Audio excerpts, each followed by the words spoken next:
শেষ জামানায় মুসলিমদের করণীয় কি? কি কি আলামত দেখে আমরা বুঝতে পারবো যে আমরা শেষ জামানায় আছি, এবং এই জামানায় একজন মুসলিম হিসেবে আপনার দায়িত্ব কর্তব্য কি? আল্লাহ রাব্বুল আলামিন পবিত্র কোরআনুল কারীমের সূরাতুল আম্বিয়া এর 1 নম্বর আয়াতে বলেছেন, ইক্তারাবা লিন-নাসি হিসাবুহুম, মানুষের জন্য তার হিসাব নিকাশের সময় খুব ঘনিয়ে এসেছে, কাছাকাছি চলে এসেছে। ওয়াহুম ফি গাফলাতিন মুরিদুন, অথচ মানুষ তার এই হিসাব নিকাশের ব্যাপারে গাফেল, পরকালের জীবন সম্পর্কে মানুষ গাফেল, উদাসীন। আল্লাহ পাক আরো বলেছেন সূরা কমার 1 নম্বর আয়াতে, ইকতারাবাতিস সাআ, কিয়ামত নিকটবর্তী হয়েছে।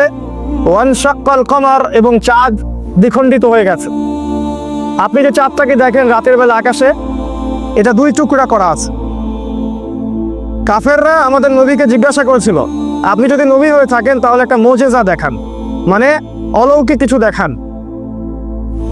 নবী সাল্লাল্লাহু আলাইহি ওয়াসাল্লাম আল্লাহর কাছে দোয়া করলেন এবং হাতের ইশারা দিয়ে চাঁদটাকে 2 খণ্ড করে দিলেন, এবং কাফেররা এটা দেখেছে, মক্কার কাফেররা নিজ চোখে এটা দেখেছে। তাই এই চাঁদটা 2 খণ্ডে বিভক্ত করা আছে। আল্লাহ পাক কোরআনেও সেটা বলেছেন যে চাঁদকে দ্বিখণ্ডিত করা হয়েছে, কিয়ামত কাছাকাছি চলে এসেছে। অনেক সূরায়, আমপাড়ার যতগুলো সূরা আছে দেখবেন, আম্মা ইয়াতাসাআলুন, তারা কি বিষয়ে জিজ্ঞাসা করছে, আনিন নাবাইল আযীম, মহান সংবাদ সম্পর্কে, আল্লাযী হুম ফীহি মুরিদুন, তারা সেই বিষয় থেকে মুখ ফিরিয়ে নিচ্ছে। কাল্লা সায়ালামুন, কখনো নয়, তারা শীঘ্রই জানতে পারবে। সুম্মা কাল্লা সায়ালামুন, আবারও বলছি কখনো নয়, অবশ্যই তারা জানতে পারবে। সূরা তাকাসুরের মধ্যে এমন কথা আছে, সূরা জিলজালের মধ্যে আছে, সূরা হজের মধ্যে আছে। আল্লাহ পাক বলেছেন, ইয়া আইয়ুহান নাস, হে মানব জাতি, ইন্না জালজালাতাস সাআহ শাইউন আযীম, কিয়ামতের ভূমিকম্প প্রচন্ড শক্তিশালী ভূমিকম্প। কত শক্তিশালী? আল্লাহ পাক বলেছেন, কিয়ামতের ভূমিকম্প শুরু হওয়া মাত্রই যে মেয়েদের গর্ভে সন্তান আছে, এই সন্তানটা খালাস হয়ে যাবে, এবং মা তার সন্তানকে ফেলে পালাতে থাকবে, তা হুঁশ থাকবে না। এটা কিয়ামতের এত বিভীষিকাময় অবস্থা। সূরা আবাসার মধ্যে আল্লাহ বলেছেন শেষের দিকে, ইয়াউমা ইয়াফিরুল মারউ মিন আখি, যখন কিয়ামত শুরু হবে মানুষ তার ভাইকে ফেলে চলে যাবে। ওয়া উম্মিহি ওয়া আবি, তার মাকে ফেলে চলে যাবে। ওয়া সাহিবাতিহি ওয়া বানি, সন্তান বাবাকে চিনবে না, স্বামী স্ত্রীকে চিনবে না। ইযা যুলজিলাতিল আরদু জিলজালাহা, যখন কিয়ামতের ভূমিকম্প হবে, প্রবল ভূমিকম্প, সেদিন কি হবে? পৃথিবীর সমস্ত ভূগর্ভস্থ সম্পদ আল্লাহ বের করে দিবেন। আল্লাহ পাক এই পৃথিবীকে বলবেন কথা বলো, তখন এই জমিন কথা বলা শুরু করবে। এই পৃথিবীর প্রত্যেকটা জায়গায় যেখানে যে ঘটনা ঘটছে, এই জমিন সেটা সাক্ষী দিবে। এই যে জমিন যেখানে আপনারা বসে আছেন, এই জমিন সাক্ষী দিবে এখানে একটা মসজিদ ছিল, আপনারা নামাজ পড়েছেন। যেখানে বসে সুদ খাচ্ছেন, যেখানে বসে সিনেমা দেখছেন, যেখানে জুয়া খেলছেন, ধর্ষণ করছেন, ওই প্রত্যেকটা জমিন কিয়ামতের মাঠে আল্লাহর সামনে দাঁড়িয়ে কথা বলবে, সাক্ষী হিসেবে কথা বলবে। শুধু তাই নয়, আল্লাহ পাক বান্দাকে ডেকে তার পাপগুলোকে দেখাবেন। বান্দা অস্বীকার করবে, আমি এই পাপ করি নাই, তোমার ফেরেশতারা ভুল লিখেছে। আল্লাহ পাক তখন যেটা করবেন সূরা ইয়াসিনের মধ্যে আছে, আল্লাহ পাক তার ঠোঁট বন্ধ করে দিবেন এবং তার হাত পা উরুকে কথা বলার শক্তি দিবেন, এবং সেই বান্দার হাত, সেই বান্দার পা, সেই বান্দার উরু কথা বলা শুরু করবে, সে কোথায় কি করেছে। কিয়ামত কঠিন জিনিস, মানুষ এই বিষয়টা সম্পর্কে গাফেল। আমাদের নবী মুহাম্মদ সাল্লাল্লাহু আলাইহি ওয়াসাল্লাম হাদিসের মধ্যে কিয়ামতের অনেকগুলো নিদর্শন বলে গেছেন, একদম চোখে আঙ্গুল দিয়ে দেখিয়ে গেছেন, এই জিনিসগুলো যখন দেখবে তখন কিয়ামতের অপেক্ষা করো। আপনাদের সামনে আমি কিছু তুলে ধরার চেষ্টা করছি। নবী সাল্লাল্লাহু আলাইহি ওয়াসাল্লাম বলেছেন, আমি যে নবী হয়েছি এটাই কিয়ামতের একটা বড় আলামত। তিনি বলেছেন, বুইস্তু আনা ওয়াস সাআ কাহাতাইন, আমাকে আর কিয়ামতকে এইভাবে পাঠানো হয়েছে, আমাকে আর কিয়ামতকে এইভাবে পাঠানো হয়েছে, মানে এই 2 আঙ্গুলের মধ্যে যতটুকু দূরত্ব, আল্লাহ রাসূল সাল্লাল্লাহু আলাইহি ওয়াসাল্লাম আর কিয়ামতের মাঝখানে এতটুকু দূরত্ব আছে। এই হাদিসটা উনি বলেছেন 1400 বছর আগে। তা আপনার যদি সামান্য বিবেক থাকে আপনি বুঝতে পারবেন যে এখন 1400 বছর পর কিয়ামত কত কাছে। নবীজি আরো বলেছেন, আমার ইন্তেকাল কিয়ামতের একটা আলামত। তিনি আরো বলেছেন, কিয়ামতের অন্যতম নিদর্শন হচ্ছে মুসলিমদের ধন সম্পদ বাড়তে থাকবে। এমন একটা অবস্থা হবে যাদের পরনের কাপড় ছিল না, খাবার জুটতো না, পায়ে স্যান্ডেল ছিল না, এই রাখাল টাইপের দরিদ্র মানুষেরাও উঁচু উঁচু বিল্ডিং নির্মাণের প্রতিযোগিতা করছে। সে সময় আসেনি? বিগত 100 বছরে আপনি দেখেন কত বিল্ডিং, 100 বছর আগে এগুলো ছিল না। আর প্রত্যেকটা বিল্ডিং এর পিছনে আছে সুদ, ব্যাংকের সুদি লোন, আর উঁচু উঁচু বিল্ডিং,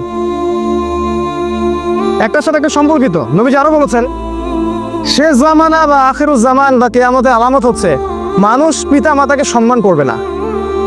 পিতা আর মা এই দুইজন যে সম্মানের পাত্র, এই বোধটাই মানুষের উঠে যাবে।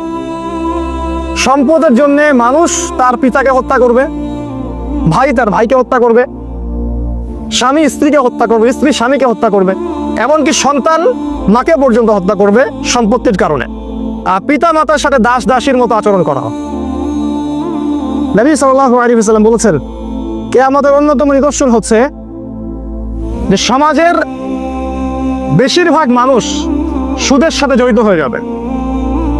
ইচ্ছায় হোক আর অনিচ্ছায় হোক, হয় ব্যক্তি সুদ খাবে, না হলে সুদ দিবে, না হলে সাক্ষী থাকবে, না হলে লিখে রাখবে।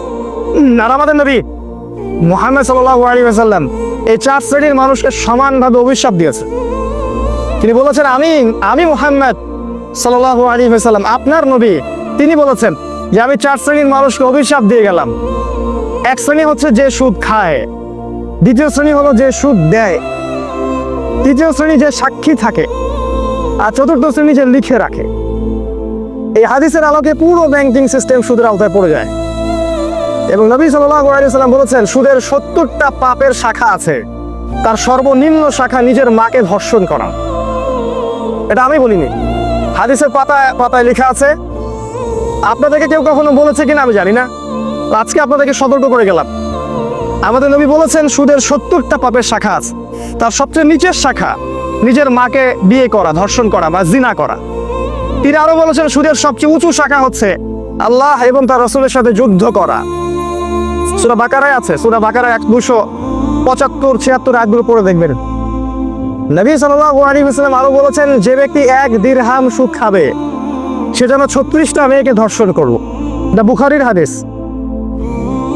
আমি নাম্বার বলার সময় পাচ্ছি না, খুব সময় সংক্ষিপ্ত। তিনি আরো বলেছেন, সুদখোরদেরকে কবরে যে শাস্তি দেওয়া হবে সেটা হচ্ছে তাদেরকে রক্তের নদীতে ফেলে তাদের মাথাগুলোকে ফাটিয়ে দেওয়া হবে। কারণ সুদের মাধ্যমে সারা বিশ্বের মানুষের রক্ত তারা চুষে নিচ্ছে। এই কারণ এর ফলাফলটা কি হয়? এর ফলাফলে ধনীরা ধনী হতে থাকে, আর গরিবরা যত দিন যাবে আস্তে আস্তে আরো দারিদ্র্যের অতল তলে নিষ্পেষিত হতে থাকে। আপনার কাছে মনে হবে হয়তো আপনি 10 টাকা দিলে 15 টাকা পাবো, কিন্তু এটা নয়। আপনি আপনার টাকা পাবেন না, আপনি অন্যের রক্ত চোষা টাকা পাবেন। এর ফলে ধনিক শ্রেণীর কোনো ক্ষতি হয় না, তারা অনেক লাভবান হতে থাকে। এই জন্য বিশ্বের একটা অংশ আজকে ধনী হচ্ছে। দেখবেন এই পুরো বিশ্বের একটা অংশ দিন দিন ধনী হচ্ছে, ওই পশ্চিমা সভ্যতা। আর বাকি অংশগুলোকে দেখবেন তারা আস্তে আস্তে দরিদ্রের সীমার নিচে চলে যাচ্ছে। এটার কারণ রিবা, সুদ। তিনি আরো বলেছেন যে সুদ যারা খাবে তাদের জাহান্নামে শাস্তি হচ্ছে ওদের পেটটা ফুলে ফেপে থাকবে, আর পেটের ভিতরে সাপ কিলবিল করবে। আর ফেরাউনের অনুসারী যারা, তারা এদের পেটে পাড়া দিয়ে জাহান্নামে প্রবেশ করবে। এভাবে অপমান করা হবে কেন? ফেরাউনের সাথে তুলনা করা হবে কেন? আমরা জানি ফেরাউন এই পৃথিবীর সবচেয়ে বড় জালেম, আর সুদের মধ্য দিয়ে জুলুম সবচেয়ে বড় করা হয়েছে এই পৃথিবীতে। এখন আপনি মুসলিম হিসেবে চাইলেও এখান থেকে বেরোতে পারছেন না। আপনি আমাকে এখন পুরো দেশের অবস্থা বলেন, প্রতিটা জেলা, গ্রাম, ইউনিয়নের অবস্থা বলেন, কোন জায়গায় সুদ নাই সেটা আমাকে দেখান। অথচ আমরা সবাই মুসলিম দাবি করছি। আমরা দাবি করছি আমরা আশিকে রাসূল, নবীকে ভালোবাসি, আল্লাহকে ভালোবাসি। আমরা এতটুকু বলবো যে আপনি আপনার কবরের জন্য অপেক্ষা করতে থাকেন, তারপরে দেখেন কি হয়। বিশ্বাস করেন, আপনার রিজিকের মধ্যে যদি 1টা টাকা হারাম থাকে, যতক্ষণ সেটাকে আপনি ত্যাগ না করছেন, আপনার ইবাদত কবুল হবে। কোনো ক্ষমতা নাই এই হাদিসটাকে উল্টায় দেওয়া। আল্লাহ পাক বলেছেন, ইন্নাল্লাহা তাইয়্যিব লা ইকবালু ইল্লা তাইয়্যিব। আল্লাহ পাক পবিত্র, তিনি পবিত্র রিজিক ছাড়া কবুল করেন না। 3 জন ব্যক্তির দোয়া কবুল হয়, নবীজি বলেছেন। দোয়া ফেরত দেয়াই হয় না, দোয়া করলেই কবুল। একজন হচ্ছে বাবা যখন সন্তানের জন্য দোয়া করে। 2 নাম্বার, যখন কোনো মুসাফির মানে সফর করছে যারা আল্লাহর পথে বা মুসাফির, তারা যখন আল্লাহর কাছে দোয়া করে, দোয়া কবুল হয়ে যায়। আরেকটা দোয়া হলো মাজলুম, কারোর উপর জুলুম করা হয়েছে, এই মাজলুম যখন জালেমের বিরুদ্ধে বদদোয়া করবে তখন দোয়া কবুল হয়ে যাবে। এই মুসাফিরের দোয়া কবুল হয়। একজন মুসাফির হাত তুলে আল্লাহকে বলছিল, আল্লাহ আমাকে এইটা দাও, আল্লাহ আমাকে ওইটা দাও। আর আমাদের নবীজি দেখে বললেন যে মুসাফিরের দোয়া কবুল হয়, কিন্তু এই ব্যক্তির দোয়া কেমন করে কবুল হবে যার খাবার হারাম, পানীয় হারাম, পোশাক হারাম, সবই হারাম। মানে রিজিক হালাল না হওয়া পর্যন্ত ইবাদত কবুল হবে না। তাই যাবতীয় সুদ, যাবতীয় ঘুষ, এই যে হারাম রিজিক, হারাম পণ্যের ব্যবসা, এগুলো থেকে তওবা না করা পর্যন্ত ইবাদত তো কবুল হবেই না, আপনি ইবাদতের স্বাদ পাবেন না। এই যে নামাজ পড়েন, রোজা রাখেন, অনেক কিছু করেন, হজ করেন, স্বাদ পান না, আত্মতৃপ্তি পান না, এর কারণ হারাম রিজিক। আর নবীজি বলেছেন শেষ জামানার অন্যতম নিদর্শন হচ্ছে মানুষ হালাল হারামের কোনো পরোয়া করবে না, যেভাবে পারে সেভাবে টাকা উপার্জন করবে, মেরে হোক, কেটে হোক, ঘুষ খেয়ে হোক, দুর্নীতি করে হোক, টাকা চাই, টাকা, অর্থ সম্পদ চাই। ভাবখানা এমন সে যেন পৃথিবীতে 1000 বছর থাকবে, 1 সেকেন্ডের মধ্যে সে পরকালে চলে যেতে পারে, হুশটা তার নাই।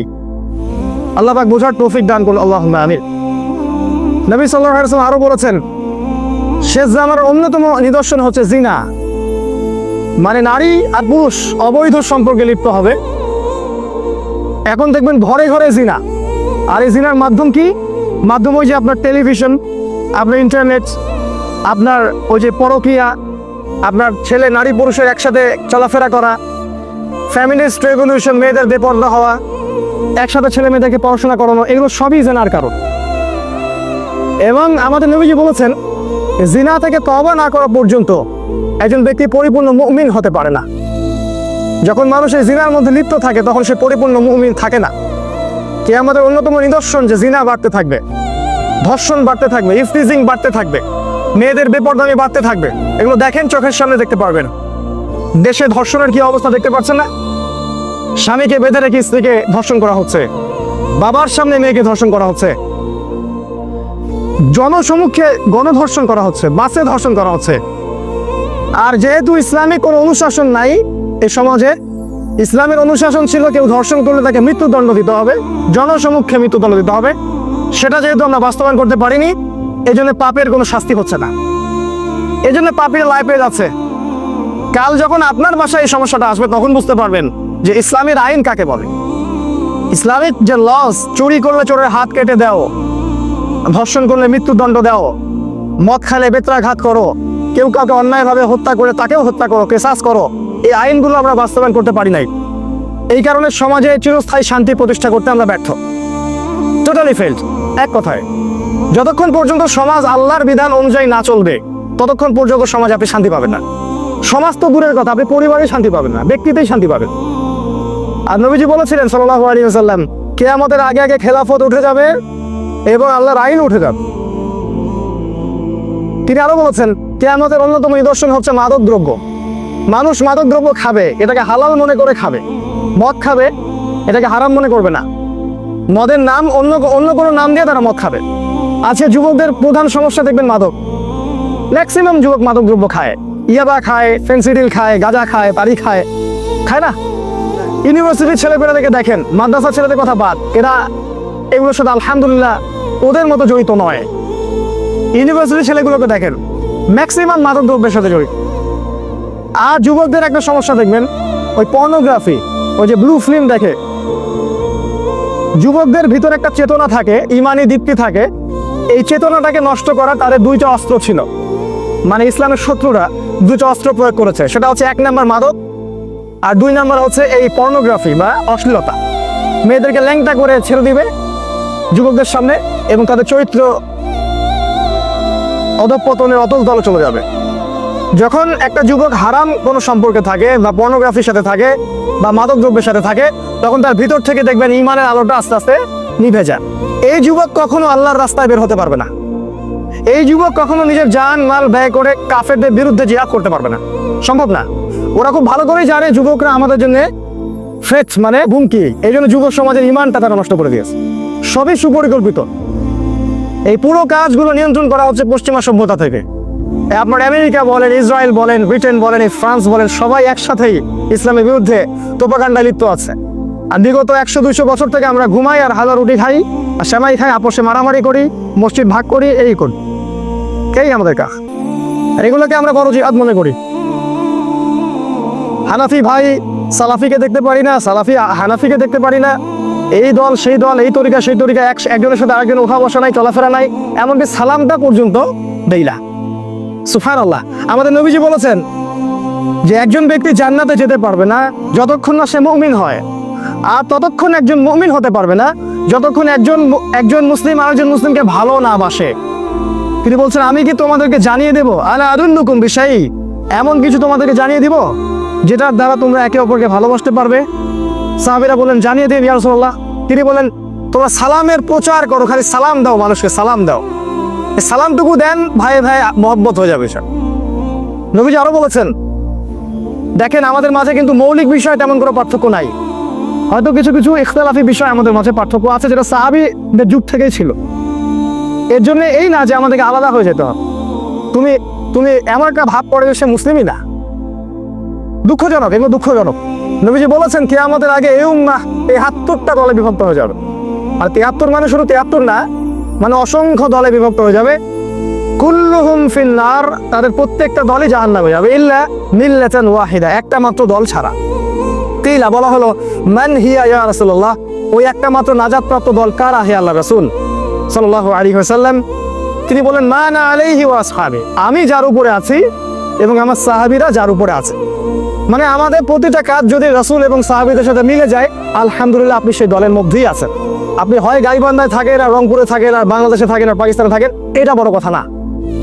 আপনার আদর্শ ঠিক আছে কিনা এটা বড় কথা। মুসলিম উম্মার এই বিভক্তি কিয়ামতের একটা আলামত। তিনি আরো বলেছেন সাল্লাল্লাহু আলাইহি ওয়াসাল্লাম, কিয়ামতের আগে সত্যবাদীকে বলা হবে মিথ্যাবাদী, আর মিথ্যাবাদীকে বলা হবে পরম সত্যবাদী। যত মিথ্যা মিডিয়ার মাধ্যমে যত মিথ্যা প্রচার করা হয়, আর আমরা গরু ছাগলের মতো মুসলিমরা এগুলা গিলি খালি। মুসলিমদেরকে মিডিয়া বানিয়ে দিল সন্ত্রাসী এবং জঙ্গি, আর আমরা ওদের সাথে তালে তাল মিলে শব্দগুলো আমরাই বলি। ওরা সারা বিশ্বে লক্ষ লক্ষ মানুষকে মেরে ফেললো, আফগানিস্তানে, পাকিস্তানে, ইরাকে, ইরানে, এই যে মায়ানমারে, চায়নায়, সিরিয়ায়, ইয়েমেনে। ওরা কেউ জঙ্গি না, ওরা কেউ সন্ত্রাসী না। যখন মুসলিমরা বলে আমরা কোরআন এবং সুন্নাহর উপর থাকতে চাই, আমরা আল্লাহর বিধান বাস্তবায়ন করতে চাই, তখনই আমরা জঙ্গি আর সন্ত্রাসী হয়ে যাই। এই মিডিয়ার মধ্য দিয়ে সত্যকে মিথ্যা বানানো হয়েছে, আর মিথ্যাকে সত্য বানানো হয়েছে। পৃথিবীর সবচেয়ে ফাসেক, জালেম, মুনাফেক যে, তাকে বলা হচ্ছে মিডিয়া এটা পরম সত্যবাদী, মহাপুরুষ। অথচ জীবনে একত্র নামাজও সে কখনো পড়ে নাই। বাক স্বাধীনতার নামে আজকে রাসূল সাল্লাল্লাহু আলাইহি ওয়াসাল্লামের নামে কটূক্তি করা হচ্ছে, তাকে অপমান করা হচ্ছে, তার কার্টুন আঁকা হচ্ছে, আর আমরা মুসলিমরা বসে ঘরে বসে হালুয়া খাচ্ছি। আমরা কিছু বললেই এটা হয়ে যাচ্ছে আগ্রাসন, মৌলবাদী। আমরা এরকম হাজারটা কাজ করলেও এটা বাক স্বাধীনতা, মত প্রকাশের স্বাধীনতা। আসলে ভাই ঈমান সেই জায়গায় আর নাই। মৃত্যু হলেই বুঝতে পারবেন যে কোন জায়গায় ঈমান ছিল। আল্লাহ পাক বোঝার তৌফিক দান করুন। তিনি বলেছেন, কিয়ামতের আগে আমানতদার ব্যক্তিকে বলা হবে খেয়ানতকারী, আর খেয়ানতকারী ব্যক্তিকে বলা হবে পরম আমানতদার। যারা সবচেয়ে বড় দুর্নীতিবাজ ওদেরকে বলা হবে মহাপুরুষ, খুব ভালো মানুষ, আদি সাহেব। আর যারা বড় বড় আলেম ওলামা স্কলার, তাদের অবস্থা দুই জায়গায় হবে, হয় মাটির তলে, না হলে জেলখানায়। ইমাম ইবনে তাইমিয়া রাহিমাহুল্লাহ সালাফি মানহাজের অনেক বড় একজন আলেম, আপনারা সবাই তার নাম জানেন। তিনি বলেছিলেন যে হকপন্থীদের অবস্থান দুইটা জায়গায় হয় সাধারণত, একটা হচ্ছে কারাগারে অথবা মাটির তলে। তিনি আরো বলেছেন, রাসূলুল্লাহ সাল্লাল্লাহু আলাইহি ওয়াসাল্লাম, কিয়ামতের আগে হত্যা বাড়তে থাকবে। হত্যা মানে একজন মানুষকে হত্যা করা হবে, মানুষ জানবে না আমাকে কেন মারা হচ্ছে, আর যে হত্যা করবে সেও বুঝবে না কেন ওকে মারলাম। হত্যা, হারাজ। সাহাবীরা জিজ্ঞাসা করলেন, ইয়া রাসূলুল্লাহ, হারাজটা কি জিনিস? নবী সাল্লাল্লাহু আলাইহি ওয়াসাল্লাম বললেন, হারাজ মানে হচ্ছে হত্যাকাণ্ড, ব্যাপক হত্যাকাণ্ড। পুরো বিশ্বের দিকে তাকায় দেখেন, খালি রক্ত আর রক্ত। ওই চায়নায় তাকায় দেখেন, আমাদের উইঘুর ভাই বোনদেরকে মেরে ফেলা হচ্ছে। এই মিয়ানমারের দিকে তাকায় দেখেন, ওখানে রোহিঙ্গা ভাইদেরকে মেরে কোটি কোটি করে কাটা হলো, ওরা পালিয়ে বাংলাদেশে চলে আসলো। কাশ্মীরের দিকে তাকান, সেখানে মারা হচ্ছে। আফগানিস্তানে তাকান, সেখানে মারা হচ্ছে। সিরিয়ার দিকে দেখেন, লক্ষ লক্ষ বাচ্চা, এই যে ছোট ছোট বাচ্চাগুলোকে বোম দিয়ে মেরে ফেলা হচ্ছে। আপনার বাচ্চাকে কেউ যদি বোমা মেরে ফেলে কেমন লাগবে আপনার? উম্মার সবাইকে আমরা নিজের মনে করতে পারি না, যে এই উম্মা আমার, এই বাচ্চাগুলো আমার, এই যুবক ভাইরা আমার ভাই, এটা মনে করতে পারি না। আমরা খুব স্বার্থপর হয়ে গেছি। ইয়েমেনের দিকে তাকায় দেখেন, প্রায় 10 লক্ষ শিশুকে ওখানে না খেয়ে মেরে ফেলা হচ্ছে। 10 লক্ষ শিশুকে। কয়টা দেশের উদাহরণ দিব? সারা বিশ্বের দিকে তাকায় খালি হত্যা আর হত্যা। আর এই কথাটাই ফেরেশতারা বলেছিলেন।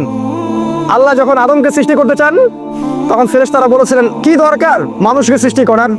পৃথিবীতে গিয়ে হয় ফাসাদ সৃষ্টি করবে, না হলে হত্যাপাত, রক্তপাত ঘটাবে। দেখেন মানুষ ওই দুইটা কাজই করে। এরকম অসংখ্য নিদর্শন নবীজি বলেছেন কিয়ামতের আগে আগে হবে। এগুলো চোখের সামনে আপনি দেখতে পারবেন। এই ঘুষ, এই দুর্নীতি, এই জিনা, ব্যভিচার, মাদক, সুদ সবই কিয়ামতের আলাম। যাকাত দেওয়ার মানুষ খুঁজে পাওয়া যাবে না। মুসলিমদের সম্পদ এত বাড়তে থাকবে। সামাজিক মূল্যবোধ বলে কিছু থাকবে না। যে প্রতিবেশীর সাথে ভালো আচরণ, মানুষের সুন্দর সৌহার্দ্যপূর্ণ ব্যবহার, এগুলো থাকবে না। নবীজি বলেছেন ইলম উঠে যাবে, জ্ঞান, কুরআন সুন্নাহর যে জ্ঞান এটা উঠে যাবে। আর জাহেলিয়াত সমাজে বর্ষণ হতে থাকবে। জাহেলিয়াত দেখুন, যত প্রকার জাহেলিয়াত, এটাকে মানুষ প্রযুক্তি মনে করে, মর্যাদা মনে করে, উন্নত অগ্রগতি মনে করে। আর কোরআন সুন্নাহর যে মৌলিক জ্ঞান, এটাকে মানুষ মনে করে এগুলো হুজুরদের কাজ আর মোল্লার দৌর মসজিদ পর্যন্ত। কোরআন হাদিসে এসেছে শেষ জামানায় মানুষ কোরআনকে পরিত্যাগ করবে। মানুষ কোরআন খুলে দেখার সময় পাবে না। সারাদিন অনেক কিছু পড়বে, কোরআন খুলে গবেষণা করার সময় হবে না। দেখেন আপনার বাসায় কোরআন পড়ে আছে, সেই যে বাপ মারা গেছে ওই দিন খুলছিলেন, এখনো ওই ঘরেই পড়ে আছে। দেখেন, মিথ্যা কথা বলি নাকি আমি? দেখেন, মানুষ কোরআন নিয়ে গবেষণা করবে না, তাদাব্বুর ছেড়ে দিবে। অথচ আল্লাহ পাক এই কিতাবটা নাজিল করেছেন আমাদের জন্য, আমাদের ইহকালীন কল্যাণ, পরকালীন মুক্তির জন্য। এমন কোনো বিষয় নাই যেটা আল্লাহ কোরআন এবং হাদিসে বলেন নাই। প্রত্যেকটা বিষয়, কেমনে খাবেন, কেমনে ঘুমাবেন, কিভাবে ইবাদত করবেন, কিভাবে দেশ চালাবেন, কেমন করে মুআমালাত করবেন, কেমন করে ব্যবসা করবেন, কিভাবে আপনি অর্থনীতি চালাবেন, প্রতিটা বিষয়ে আপনার কোরআন এবং সুন্নাহ আছে। এটা খুলে দেখার সময় হচ্ছে না। তাহলে হেদায়েত দিবে কিভাবে? বিশ্বাস করেন, কিয়ামতের আগে একদিন, এক রাতের মধ্যে এই কোরআনের সব পাতাগুলো আল্লাহ তুলে নেবেন আসমানে। হাদিস এসেছে কোরআনের শুধু পৃষ্ঠাগুলো থাকবে, কালি থাকবে না। এটা শেষ জামানায় হবে সামনে। তিনি আরো বলেছেন যে এই কোরআন পরকালে হয় এই উম্মার পক্ষে সাক্ষী দিবে অথবা বিপক্ষে সাক্ষী দিবে। এই কোরআন কথা বলবে কাল কিয়ামতের মাঠে, বলবে যে আমাকে সে তেলাওয়াত করে নাই, আমাকে গবেষণা করে নাই। আল্লাহ এই কোরআন নিয়ে তারা হেদায়েত খোঁজেনি, তারা অন্য জায়গায় হেদায়েত খুঁজেছে। আর কোরআন যার বিপক্ষে সাক্ষী দেবে, কেউ কখনো তাকে জাহান্নাম থেকে বাঁচাতে পারবে না।